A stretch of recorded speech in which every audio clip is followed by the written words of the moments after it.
Epson L4167. Ayan, dinala ng customer, wala tong printout pero nagawa na namin, gawa nung ito pinalitan. Kaya ito, mag nozzle check tayo. Papakita lang natin paano mag manual nozzle check. Tsaka halimbawa may mga missing dot, may missing line, paano nyo i-cleaning, ayusin. Kaya ang gagawin nyo, nozzle check muna tayo. Ayan, punta kayo sa maintenance nya. Ayan, setting, nozzle check. Ayan, titingnan natin kung may mga missing dot.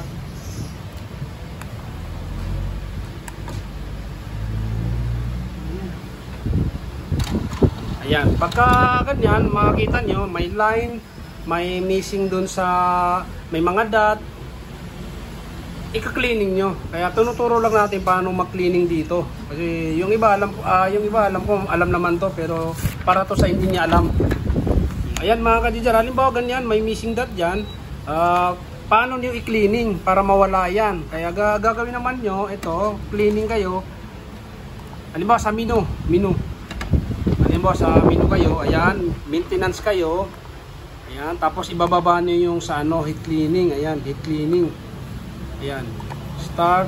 Ayan, 3 minutes yan mga ka-JJR. Kasi para malinis niya yung printer head niya mismo, para mawala yung mga missing line na yun.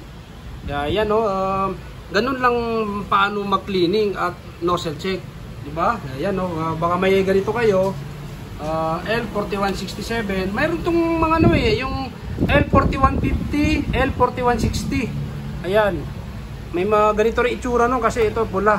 Kaya ito kasi yung pinalitan to, ginawa, kaya nakita ko wala akong video nito, kaya binidyo ko na para sa inyo mga ka-JJR. Kaya yun, kung nagustuhan nyo yung video, yung mga ganitong content, i-like nyo yung video natin para po halimbawa malaking tulong yun sa mga video pagka nila-like. At makita ko rin na gusto nyo yung mga ganitong video, mag-upload tayo mag-upload.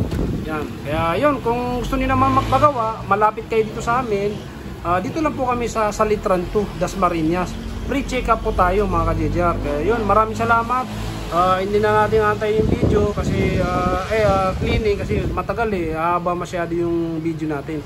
Yun, maraming salamat.